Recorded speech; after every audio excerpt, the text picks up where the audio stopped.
Lagi di ISP ini siaran podcast.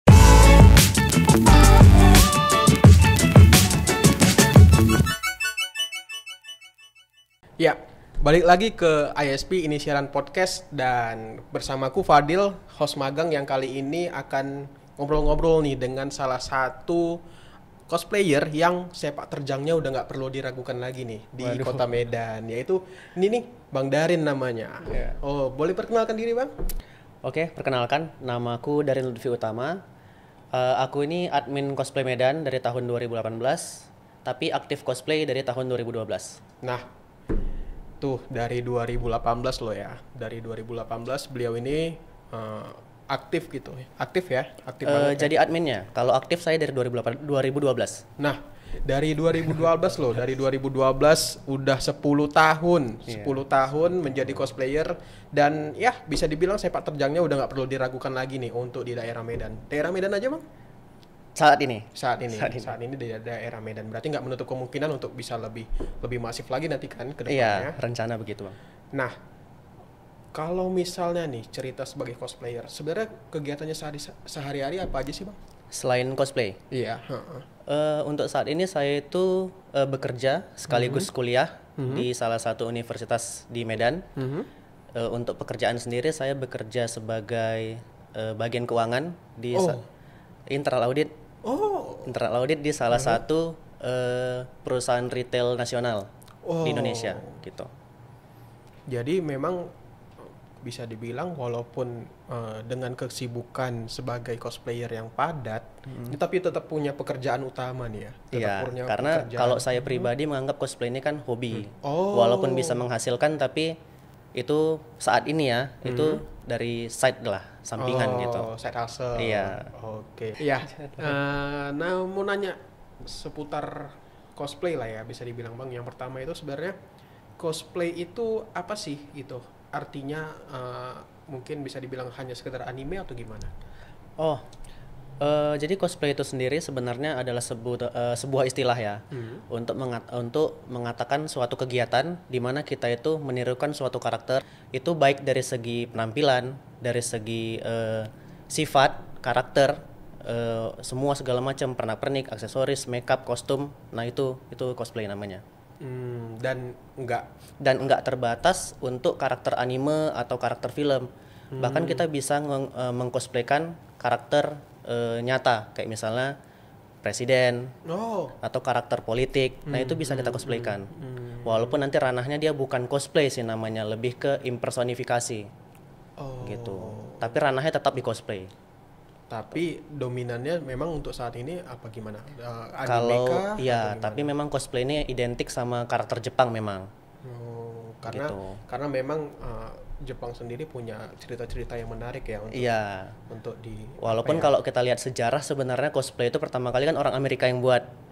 Mereka pesta kostum Halloween pada saat Halloween.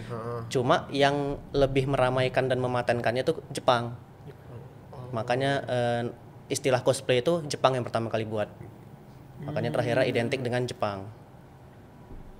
Iya, mungkin kalau bisa dibilang mungkin karena terpengaruh dengan anime-anime yang ada lah ya. Benar. Itu dengan film-film yang ada. Jadi aku jadi ingat kalau misalnya dulu kita tuh pengen banget jadi Power Rangers merah gitu kan, sampai beli pernak-perniknya itu ya, ada kalau misalnya Power Rangers-nya berubah pakai jam, beli jamnya, beli topengnya segala macem. Nah, Bang, jadi sebenarnya kalau untuk jadi awal cosplayer ini, itu gimana ceritanya nih kok bisa kemudian ke dunia cosplayer ini? Kalau saya pribadi, dulu kan kita anak kecil suka nih nonton TV, nonton anime. Jadi dulu saya tuh suka memang nonton Power Ranger kayak yang abang bilang tadi, nonton Naruto. Sampai dulu saya tuh punya beli kostumnya yang untuk anak-anak, yang kayak abang bilang tadi tuh. Nah ternyata pada saat saya kuliah, saya datang ke Carrefour. Nah di situ pertama kali saya lihat ada event cosplay. Nah di situ saya tertarik karena di situ memang kompetisinya lagi perform kan. Mereka benar-benar menjiwai karakter. Nah di situ saya tanya ke cosplayernya itu gimana cara gabungnya. Ternyata saya baru tahu kalau di Medan itu ada komunitas cosplay Medan. Nah disitulah baru saya gabung. Tahun 2012 awal. Tuh. Jadi yang memicu memang karena dari kecil saya suka nonton anime, nonton Power Ranger, nonton kartun gitu. Baca komik juga. Dan waktu itu belinya itu apa tuh kira-kira yang dibeli pertama kali kostumnya itu? Kostum yang pertama kali saya buat itu nempah di tukang jahit. Oh, Di tukang jahit kirain tuh. beli. Saya beli kainnya ke tukang kain, lalu saya bawa ke tukang jahit. Itu karakternya Agito Wanijima dari Air Gear. Gitu. kurang waktu itu kurang denger ya. Karena 2012 masih Naruto ya. 2012 masih ya lah Naruto, Dragon Ball, Bleach. Nah, itu masih itu yang besarnya tuh. One Piece juga. Iya sih. Film-film itu ya, anime-animenya. Sama satu lagi sih kalau 2012 film ya, Iya. di cerita film 2012. Oh, yang kiamat ya Bang ya? Garing kali ya. Nah, kemudian setelah itu kostumnya jadi gimana? Perasaannya apa masih kurang atau gimana? Kan secara ini kan kita ngejahit sendiri nih ya.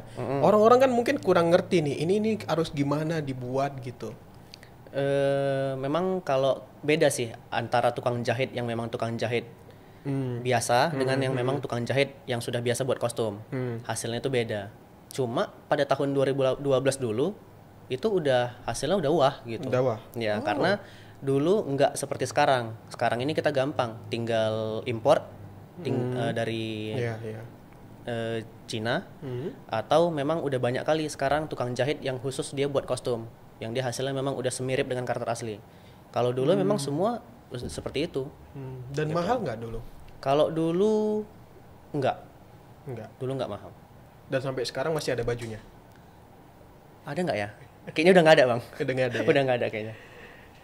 Keren tuh, jadi apa ya? Jadi saksi bisu. Iya. Jadi saksi Tapi sekarang bisu. udah nggak ada kayaknya. Di mana ya? Udah 10 tahun. Iya. Terus kemudian setelah itu ikut event. Iya. Ikut event pertama yang diikutin apa? Event pertama yang saya ikuti Bunkasai Usu mungkin Bunkasai ya. Usu ya. Bunkasai 2012. 2012 Iya. selalu tuh tiap tahun. Bunkasai tiap tahun. Iya kan? Iya. Dan lomba kah? Enggak. Enggak ya. Pada saat itu saya belum berani ikut lomba. Sekedar meramaikan Sekedar aja. iya. Rame Sekedar nggak ya meramaikan. minta foto bang? Lumayan rame. Lumayan. Udah cukup bisa dibilang bagus lah ya. Iya. Bisa dibilang bagus lah ya. Karena kan sebenarnya cosplayer ini salah satu kebanggaannya kalau ada yang minta foto sebenarnya. Iya. Berarti kan cosplay dia diakui lah, bisa dibilang seperti itu. Kemudian karena hal itu juga yang kemudian akhirnya bagus nih, enak nih, lanjut lah gitu. Ya. Jadi di situ memang saya kenalan sama salah satu tim. Jadi kan cosplay Medan ini sendiri ada beberapa tim dulu ya. Nah, saya kenal sama ketua timnya, lalu dia ngundang untuk ikut ke timnya. Ya udah di situ. Nah, setelah masuk tim inilah baru kami dihimbau lah sama ketuanya kalau ada event lain kali ikut ya gitu. Ikut naik ke atas panggung, ikut lomba.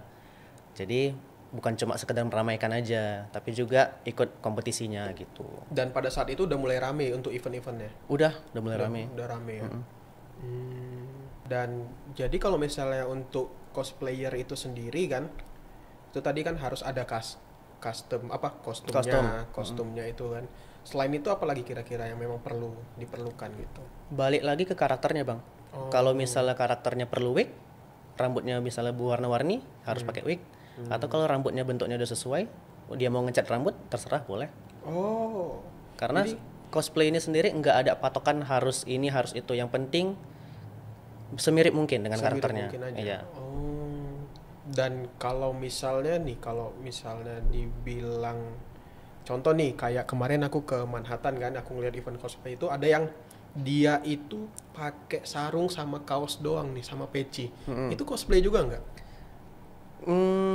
Balik lagi, apakah dia memang ada karakternya? Tergantung. Tergantung. Apakah dia memang seperti itu karena dia melihat ada sesuatu atau ada seseorang yang pernah seperti itu, atau memang dia hanya memakai itu karena kesenangan dia. Nah itu balik lagi. Dan nggak masalah kan? Dan nggak masalah, selama memang ada beberapa hal yang memang kami larang lah di event. Contohnya dilarang melakukan pose atau adegan yang vulgar.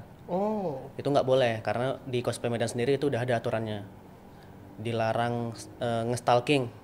Nge-stalking itu kayak misalnya ada pengunjung yang dia terlalu suka mungkin sama karakternya, ada yang cosplay kan, nah itu diikuti. Oh. Ada itu di Medan. Oh, dia kayak apa ya? Kayak Stalker. Oh, dia kemana-mana itu Si cosplayer ini kemana-mana diikutinya. Ada. Nah itu hal yang kami larang. Iya, serem juga memang ya. Serem.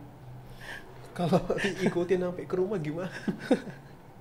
Jangan sampai lah. Jadi kalau misalnya cerita soal vulgar, tapi kan kalau cosplay kan sendiri kan dari animenya kan ada yang cukup vulgar kan? Ya. Ada yang nampak belahan dada atau Ya. gimana gitu. Kalau di Medan sendiri gimana? Kalau di Medan kami ngatasinya, kalau misalnya dia mau ikut perlombaan, nah mereka kan harus daftar ulang tuh, dan mereka harus nunjukin gambar karakter. Nah di gambar karakter lah kami lihat apakah kostumnya vulgar, terbuka atau enggak. Kalau misalnya dia nggak terbuka, silakan. Tapi kalau dia misalnya udah masuk dalam kategori vulgar, misalnya yang dia pakai bikini misalnya, nah itu kami larang. Oh. Apalagi kalau eventnya itu event umum, kayak di mall atau di mana, di kampus, nah itu nggak boleh. Tapi kalau misalnya event itu dibuat memang untuk internal, yang kami buatnya di hall, yang dia pakai tiket masuk khusus memang untuk cosplayer, untuk pengunjung yang memang suka cosplay gitu. Nah itu masih kami berikan kompensasi lah, karena berarti kan yang datang yang tahu nih. Kalau ada orang yang nggak tahu datang, ya itu resiko mereka gitu. Jadi tergantung tempat juga sih bang. Oh ya, soalnya kan kalau misalnya kita lihat dari banyak anime gitu ya, itu ada memang anime yang pemeran-pemerannya itu atau tokoh-tokohnya itu vulgar gitu kan, ataupun mungkin kalau misalnya karakter dari game, contohnya aja lah game Mobile Legends gitu kan, pasti banyak tuh kan karakter yang memang vulgar lah gitu. Dan kemudian kalau sampai sejauh ini gitu bang, sampai sejauh ini 10 tahun dalam dunia cosplay, pernah sempat ada pengen berhenti nggak, jenuh gitu? Kalau jenuh ada sih bang. Jenuh ada. Jenuh ada. Itu memang pernah saya kurang lebih 5 atau 6 bulan berhenti, karena memang pada saat itu saya ada kesukaan lain terhadap main trading card game dulu. Jadi karena saya udah jenuh cosplay, terus tiba-tiba saya gabung ke komunitas CCG. Nah di situ karena dulu juga pas kecil saya nonton Yugi, anime Yugi kan. Iya. Nah pas di Medan ternyata ada komunitasnya, udah saya main itu. Cosplay saya tinggalin. Dan balik lagi. Dan terakhirnya suntuk juga main card game, balik ke cosplay lagi. Dan sejauh ini apa aja yang pernah mungkin di cosplayin gitu? Atau mungkin punya kostum berapa aja gitu? Wah, kalau itu banyak bang. Kalau kita bilang dari dulu sampai sekarang mungkin udah puluhan kostum. Dan ada disimpan gitu? Atau gimana? Untuk atau sewa? Untuk saat ini yang tersisa itu ada sekitar belasan. Karena kan kalau saya sistemnya beli, kalau memang udah nggak muat atau memang udah habis masanya itu saya jual kostumnya. Dijual. Kalau mungkin saya tahu sekarang ini ternyata kostum itu bisa disewakan, mungkin nggak saya jual dulu, saya sewakan aja. Jadi sekarang open disewain nggak? Enggak sih, enggak juga. Karena saya ngerasa sayang rasanya. Itu kostum saya buat sendiri atau ada beberapa yang saya nempah. Ibaratnya kan itu effort ya. Effort untuk menyiapkan sebuah kostum itu kan effort. Nah, saya ngerasa sayang aja itu kalau itu disewakan. Tapi kalau misalnya sekarang tempat penyewaannya banyak tuh. Kalau di Medan sendiri ada beberapa. Ada beberapa. Dan rame terus. Rame ya. Rame. Tiap ada event mereka itu selalu full. Kostumnya iya.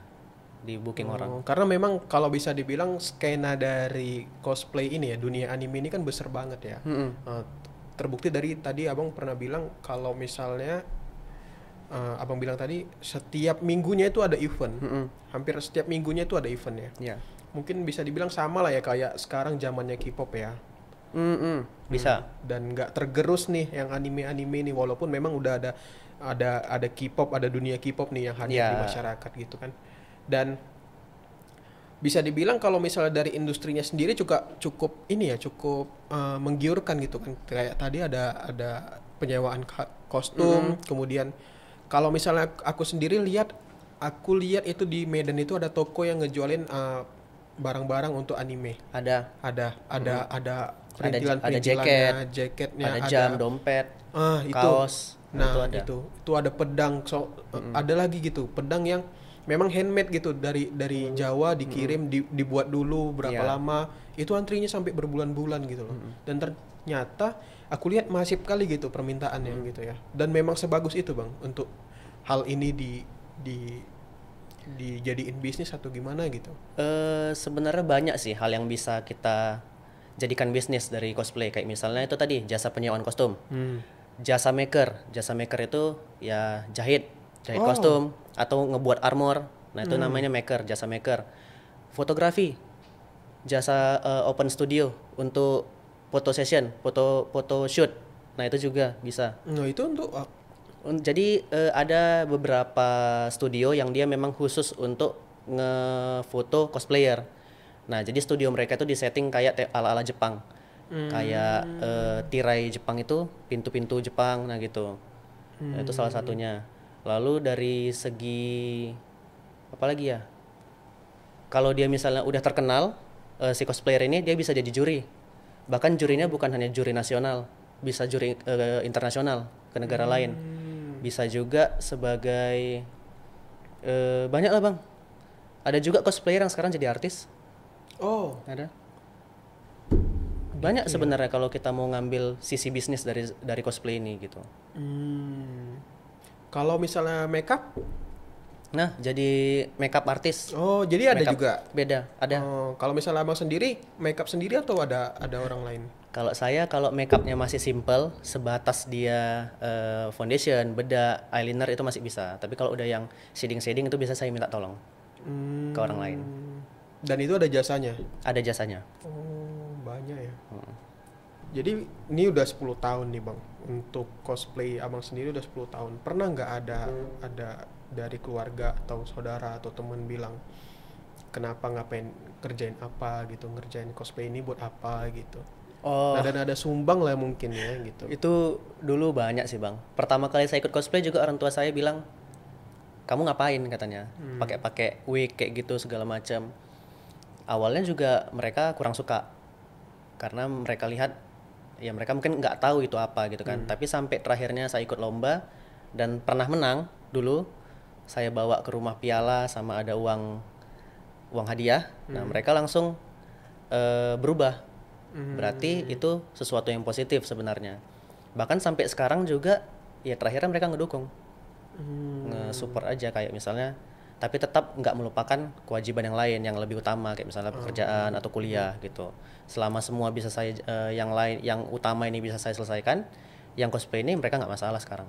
Nggak masalah. Jadi walaupun misalnya pakai wig gitu kan, terkadang kan ada orang tua yang memang dia konservatif gitu. Nah iya itu ada teman saya ada yang seperti itu. Dia cosplay sembunyi-sembunyi Sampai sekarang. sampai sekarang nggak boleh ketahuan orang tuanya. Udah berapa tahun?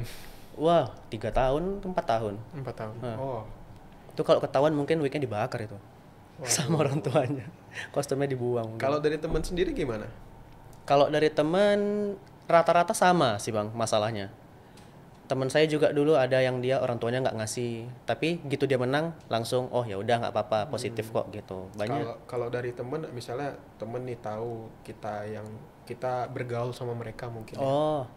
Ngejek atau gimana gitu. Kalau itu banyak sih Bang. Banyak ya? Banyak. Apalagi dulu masa-masa sekolah kan. Masa-masa sekolah itu kan 2012 ya saya masih SMA. Itu ya namanya anak sekolah pasti Naruto. Saya dulu dipanggil Naruto tuh di sekolah. Walaupun saya bukan cosplay di Naruto, tapi mereka kan taunya Naruto. Ya saya nganggap ya itulah orang awam yang memang dia pemahamannya sebatas itu gitu. Mereka cuma tahu Naruto gitu. Tapi ya oke lah ya, Ya nggak masalah. Nggak sampai ini kan pembulian atau Oh, gimana. enggak.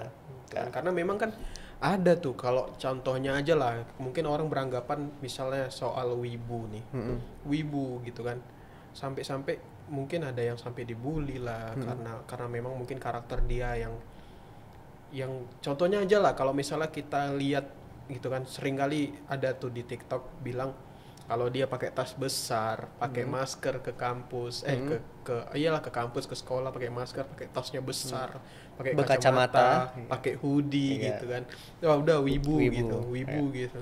Karena sebenarnya dijauhin gitu. kalau di Jepang sendiri sebenarnya wibu ini suatu kata yang agak negatif sebenarnya Bang. Oh iya. Wibu itu istilah untuk orang yang terlalu suka sama sesuatu. Oh. Makanya sebenarnya wibu itu negatif gitu. Cuma nggak tahu sekarang kenapa orang malah bangga bilang dirinya wibu gitu. Padahal sebenarnya ya itu negatif harusnya. Jadi bang, kalau misalnya tadi mungkin abang udah bilang nih, kalau untuk jadi cosplayer itu kan perlu biaya kan, untuk jahit lah, beli baju lah atau apa gitu. Kira-kira nih, yang paling memungkinkan nih untuk yang budgetnya terbatas untuk jadi cosplayer, yang oke lah ya, bisa dibilang oke dan mungkin mau dilombakan, itu kira-kira budgetnya berapa? Kalau itu balik lagi ke karakternya sih bang. Dari karakternya Kita lihat lagi karakternya mau jadi apa. Kalau kita bilang soal budget, yang dari 200.000 juga ada. Dari 200.000, 300.000. Udah jadi tuh, udah semua. Jadi, iya. Karena kan kalau saya bicarain tentang life hacknya lah ini ya, cosplay itu kan yang penting mirip. Nah, mau bagaimana caranya itu nggak masalah. Misalnya karakternya hanya modal baju kaos putih, ya kita tinggal ke Monja. Berapalah kaos putih di Monja? 15.000, 20.000. Atau mungkin kalau dia celananya cuma celana hitam, celana caper, beli juga di situ. Berapalah celana caper? Nggak harus jadi, karena kalau kita nempah celana hitam sama tukang jahit khusus yang biasanya buat kostum, nah itu pasti mahal. Gitu. Katakanlah mungkin 200-300an itu tuh untuk karakter apa? Mungkin bisa kasih contoh deh. Naruto mungkin. Kalau Naruto segitu masih nggak dapat sih bang. Masih nggak dapat. Nah, karena wignya aja berapa. Terus dia kostumnya khusus kan. Ini L dari Death Note. Oh, yang pakai kaos putih. Kaos putih, celana jeans, ya. Rambutnya acak-acakan. Nah itu paling dia cuma perlu modal wig. Karena saya rasa semua orang pasti punya jeans. Iya. Dan semua orang pasti punya kaos putih. Jadi dia cuma perlu beli wig. Sama mungkin eyeliner ya, untuk matanya kan matanya hitam tuh. Iya. Kurang tidur. Paling bukunya. Buku tulis biasa. Dan menghasilkan nggak sejauh ini? Kalau dari saya pribadi, alhamdulillah lumayan menghasilkan. Karena kan untuk saat ini saya juga kalau ada event kadang sebagai juri. Atau menghasilkan dari perlombaan. Saya ikut lomba, menang gitu. Atau mungkin kalau misalnya ada undangan nggak gitu? Undangan untuk datang ke sini nanti dibayar gitu. Kalau itu jatuhnya lebih ke seperti ngejob, meramaikan acara. Jadi misalnya mereka ada suatu acara, mereka butuh cosplayer misalnya 2 atau 3 orang. Nah, mereka bilang, "Kalian cosplay lah di sini 3 jam aja." Nah, itu biasanya dibayar. Oh, gitu. Contohnya kayak misalnya mungkin ini ya, pertandingan ML, Mobile Legends. Ya, itu dibayar. Mobile Legends dia dibayar. Oh, untuk jadi cosplay karakternya. Itu jatuhnya ke talent. Oh, hitungannya. Berarti tadi ada ini untuk dari lomba atau mungkin jadi juri kalau misalnya udah kompeten lah ya, sama jadi talent. Dan mungkin yang paling sering itu jadi apa? Jadi kalau abang sendiri? Kalau sekarang ini lebih banyak ngejuri sih bang. Ngejuri. Sebulan bisa berapa kali? Hampir tiap minggu? Kalau kayak ini berarti nanti sore. Terus nanti tanggal 4. Terus tanggal 18 gitu. Hampir dalam sebulan jadwalnya full lah ya? Iya. Dan ini ramenya memang segini atau mungkin kayak misalnya pas pandemi kemarin sempat berkurang atau gimana? Nah, sebenarnya pada saat pandemi kemarin kan event itu hilang selama 2 tahun. Jadi memang setelah pandemi ini barulah orang pada bebas untuk buat event, untuk buat acara lagi. Nah, di sini memang lagi ramenya bang. Lagi ramenya. Nah, pasca COVID ini langsung rame sih. Yang mau buat event cosplay itu rame. Lebih rame nggak daripada yang sebelumnya bang? Sangat. Kalau sekarang ini aja bahkan satu hari itu bisa 2 event kan. Yang nanti tanggal 18 itu kan 2 event tuh. 18 Desember paginya ada, sorenya ada. Tanggal 11 juga rencananya nanti gitu, paginya ada, sorenya ada. Nah kalau dulu mana kayak gitu. Makanya sekarang ini orang lagi berlomba-lomba sih buat event, terutama ngundang cosplay. Dan bisa dibilang ini ya, trennya ada terus ya. Contohnya kalau misalnya mungkin ada anime baru, nanti ada karakter baru lagi di cosplaynya. Karena dia terus diperbarui. Kayak anime kan tiap season ada, manga juga gitu, komik. film, Marvel, DC, dan lain-lain sebagainya. Nah itu kan terus diperbaharui, jadi tetap ada. Kayak yang baru ini Chainsaw Man. Ya. Itu aku lihat berapa kali itu kok udah ada aja gitu yang cosplay kan. Kayaknya trennya cepet kali gitu. Saya pribadi bahkan sebelum animenya keluar, saya udah jadi Denji-nya, jadi Chainsaw Man-nya. Oh, itu buat sendiri? Kalau tangannya saya buat sendiri, tapi kalau helmnya saya nempas sama orang. Tangan gergajinya. Di Medan ini ada yang... Kalau sekarang udah menjamur, karena animenya kan udah keluar. Nah kalau saya jauh sebelum anime keluar, karena saya suka baca komiknya dulu, saya ngikuti komiknya. Itu buatnya modalnya lumayan.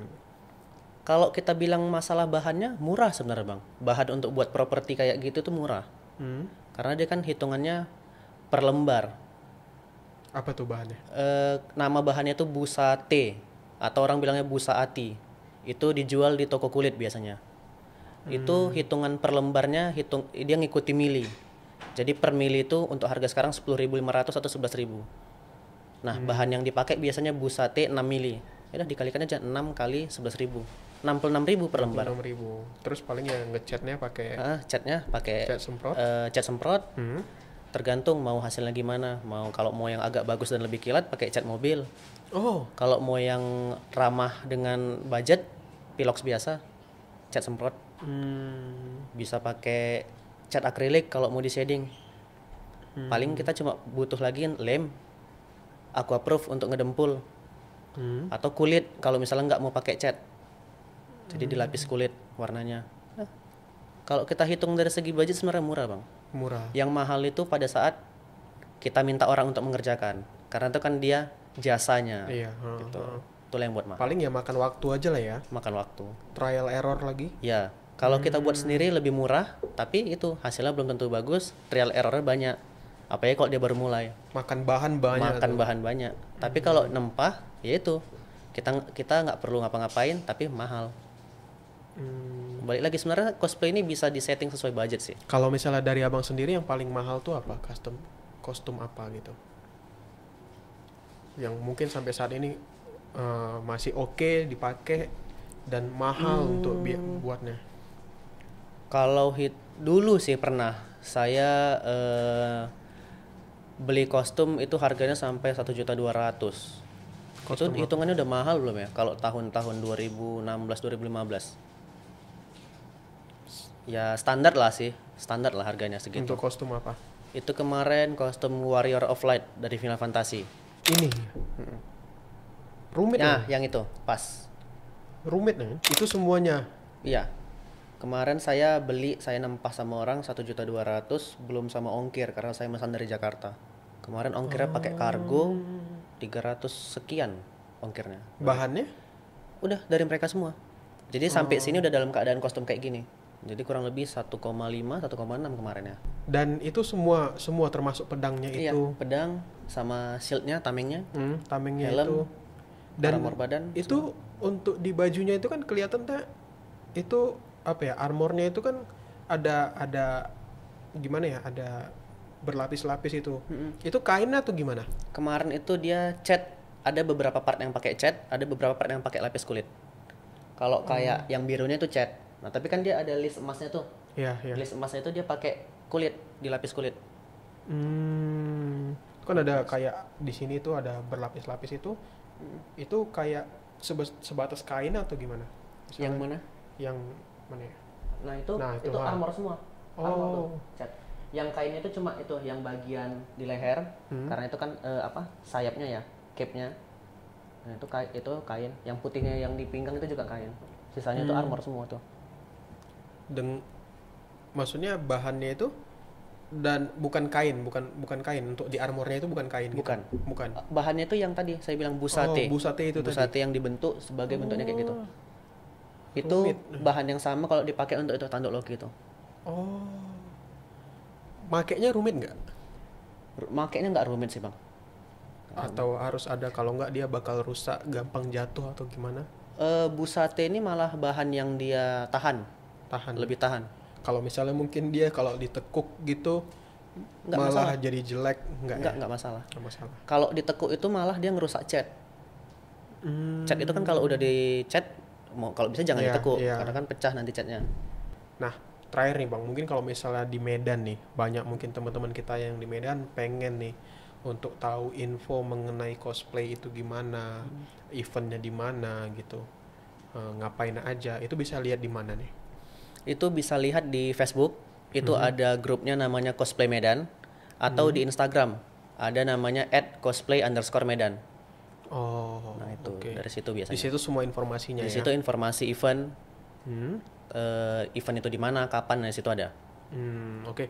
Jadi kalau misalnya mungkin nanti teman-teman yang pengen tahu itu teman-teman bisa lihat, nanti kita letak di deskripsi ya, di kolom deskripsi nanti kita lihat. Jadi mungkin itu aja untuk podcast kita kali ini.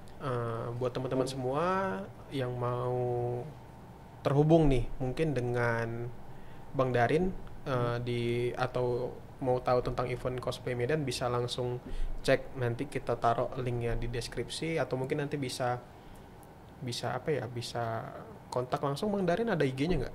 Kalau IG ada Ya. tidak, Bisa nanya-nanya langsung lah ya. boleh. Oke, nanti kita letak IG-nya Bang Darin juga nanti di deskripsi. Oke, mungkin itu aja untuk podcast kali ini. Terima kasih Bang Darin udah mau sama-sama. berbagi soal cosplaynya. Terima kasih. Jangan lupa like, komen, dan subscribe channel ini supaya bisa lebih semangat lagi kami untuk membuat konten-konten lainnya. Terima kasih. Terima kasih.